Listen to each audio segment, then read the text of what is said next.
Commander Hawkins, sir. Good to see you, Dalton. I'll get right to the point. Your request for reinstatement in the Marines has been denied. Again. I know you're disappointed, but we can try again in 6 months. Can I bucket up the line? I spoke with General Drexler personally. It was no go. Damn. When you return to your ship, you'll have a new pilot. He's a Hex Corps alien named Naban. We got him in an officer exchange program. He's some kind of muckety-muck on his home planet, and the brass want him kept out of harm's way. You've got the quietest patrol, so you're it. I'm getting mighty tired of babysitting the ass end of nowhere. The Colonial Authority isn't so bad, John. We don't see as much action as the Marines, but our tradition of service is just as strong. Save it for the recruits, sir. I know the score. Stow it, Dalton. We've got a new refresher course set up in the basement. Either give it a run or get back to your ship. Dismissed. Do you want to take the training run, or get back to your ship? I could use a refresher. All right. Dismissed. Safe journey, John. So hey everybody, this is 54 News Star, and I am playing Unreal 2 The Awakening. It's not the newest game out on the block, but it is still a pretty nice game. Really they could have, borrowed some stuff from, Halo, some like specular mapping, normal mapping, instead of this, reflective mapping, junk stuff. But I mean, it still looks really nice, and it does have a lot of polygons, which Halo could have borrowed.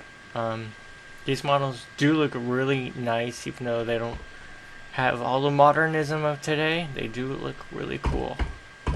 Let's go say hi to this armored dude over here. Glad you could drop by, Marshal.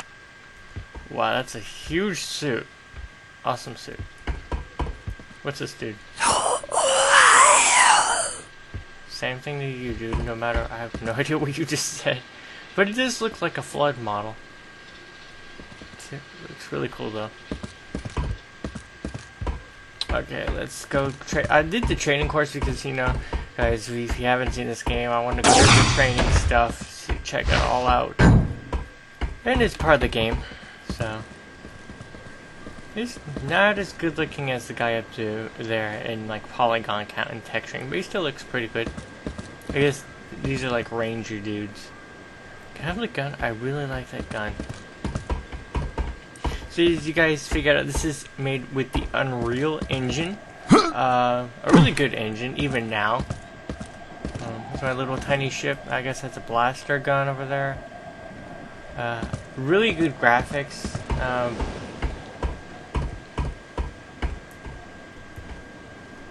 You know what? He reminds me a lot of Dead Space model. Yeah, let's go down. So yeah, I'll be doing a full walkthrough of The Awakening. I don't have the greatest computer, so I'll be kind of sticking to the older games until I get a new computer, and then I'll be doing a whole bunch of, the newer games, and then some more tutorials on the graphics and all that stuff. Again, if you're watching this and you are if you are part of the you watched my Steam video, I want to thank you for watching my Steam video, for trusting me, and I was glad to help out. So, oh yeah, from now on I'll be cutting out the loading scenes. So this is the only loading scene you'll be seeing in the game.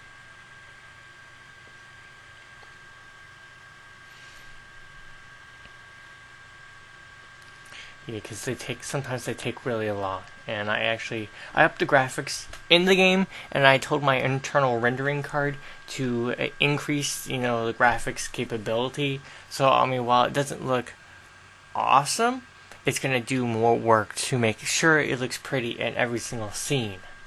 One reason why I chose this game, because, I can, usually when I do that, I have to worry about, it slowing down, even if I'm able to handle it. And I tell it to, spend even more time rendering everything. It's like, okay, I make something look pretty, and I have to make something look super pretty. This looks like it could actually be ported to Android. Looks like I'm gonna have to mess with the look sensitivity, because it is a little bit free. Again, like I said, it has reflective mapping, so basically you know how you are used to a bump mapping.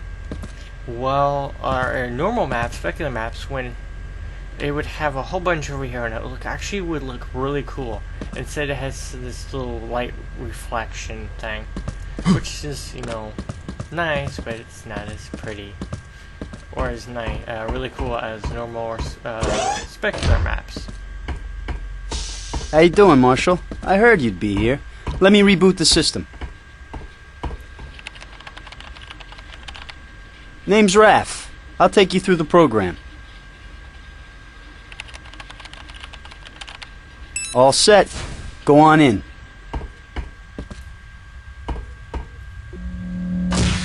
Hello again, and welcome to the Avalon Training Center. The course is lined with holo projectors, so I'll be with you all the way. Now wait a second while I take a scan. Yes, he's just scamming.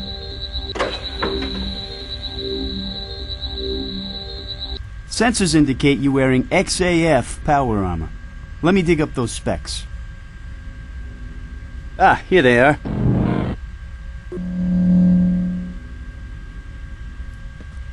It's armor. Not bad. The XAF series isn't the toughest battle armor available, but it's pretty damn versatile. Underwater capable, rechargeable shields, plasma heads-up display. Score one for the good old Terran Colonial Authority. Let's take a look at your HUD.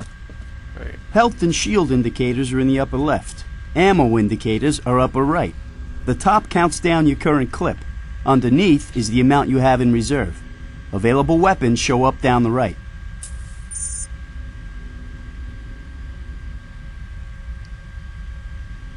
Your suit also scans for important objects like switches and panels, even people. Come over and look at me to activate the use reticle, then hit your use control. Using someone will get their attention so you can talk to them. Sometimes your suit will give you numbered options of things to say. Go ahead, pick a number. Why am I talking to a hologram? Who knows? My mother talks to her cat. Let's keep moving. Next up is agility training. Go use the button next to the exit. While you're on the obstacle course, you'll hear me through your suit's radio. It's a good unit with excellent range that even extends off-planet if the signal's strong enough. Stand by while I configure the course for your suit.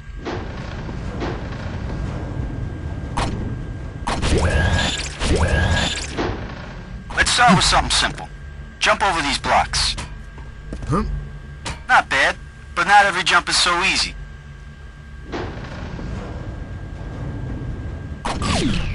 Jump straight up and don't stop, you'll drag yourself onto that ledge. It's called mantling. Give it a try.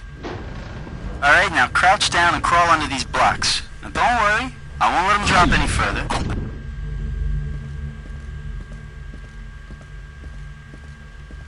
Great. Go through that door. It's time for the good stuff. Weapons.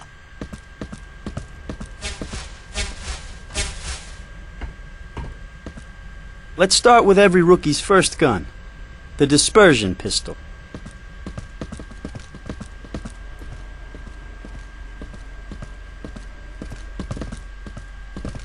Go ahead, grab it. Not a very realistic target. Besides, it's an epic weight for the tech upgrade. Take a couple practice shots.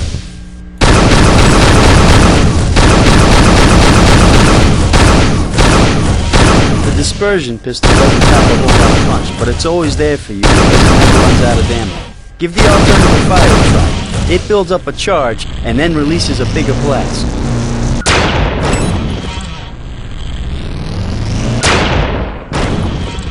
You never knew what hit him. Enough of the pop gun, let's take a look at a real one.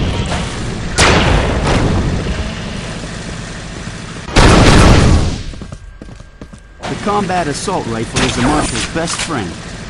Load it up with ammo and mow down this dangerous desperado. The car's primary fire mode is full fully automatic, and it goes through rounds of uranium shards like candy. While you're firing, watch the upper right of your HUD to see the ammo drain from the gun. Always try to find a quiet moment to reload in combat. Otherwise, you may find yourself caught having to reload in the middle of a fight. The car's ult fire is a concentrated bolt, 5 shards, that breaks up on impact and will even bounce off the walls.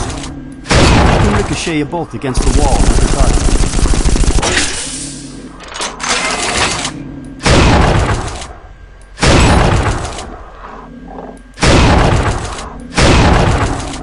Catch on quick. This next weapon isn't standard issue, but what the hell? Sometimes you just gotta have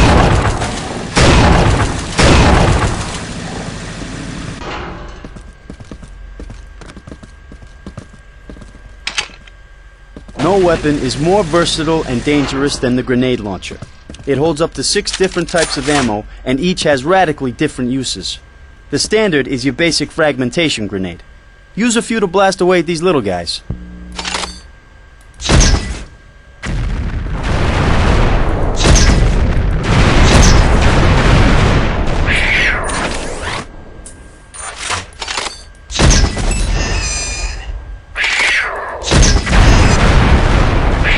Notice attacking the primary fire makes grenades explode on contact. If you're aiming on the run, hit something near your enemy and he'll feel it. Holding down the trigger on the primary fire engages the timing mechanism, so you can bounce the grenades around some before they explode. Use your alt fire to switch between grenade types. The crosshair on your HUD will tell you which one is chambered. I've given you some incendiary grenades, so load them up and prepare for a show.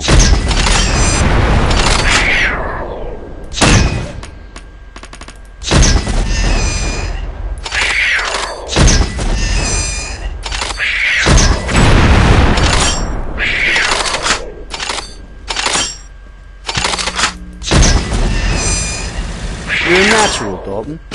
Hey, I need to test some new features I just loaded. How about you and I go one-on-one? Okay, we can go one-on-one. Here's how it works. I play as a holo, and my weapons are holographic too. They'll register on your armor as real hits. If you die, you go back to full health and shields, but I score a point. If I die, you get a point. Whoever gets the 5 first wins. If you get a kill, be sure to run over my holo corpse so your power armor absorbs any remaining energy and applies it to your shields. If you want to bail at any time, just push the button next to the exit and go on through. One last word of advice. Load up on ammo before you go in. Anytime you're ready, bring it, Dalton.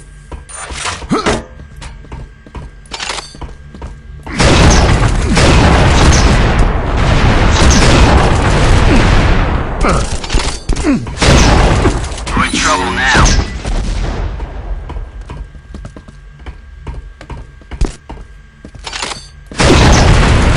Score one for you.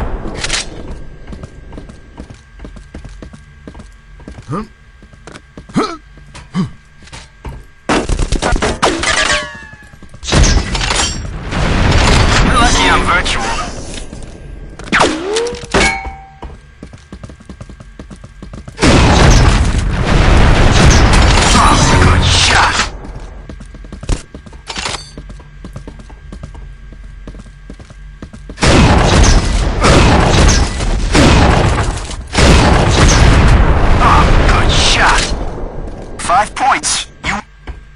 Congratulations.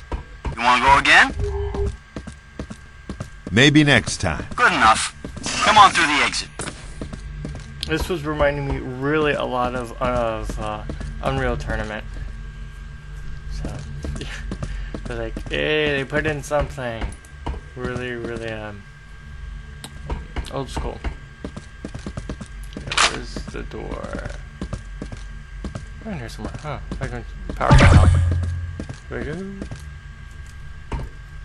Recharge your health and shields. Just step inside each station and they'll work automatically. Again, a lot of guys from the Halo could have used Unreal stuff, and a lot of Unreal people could have used Halo tech. Then it would have been an awesome game.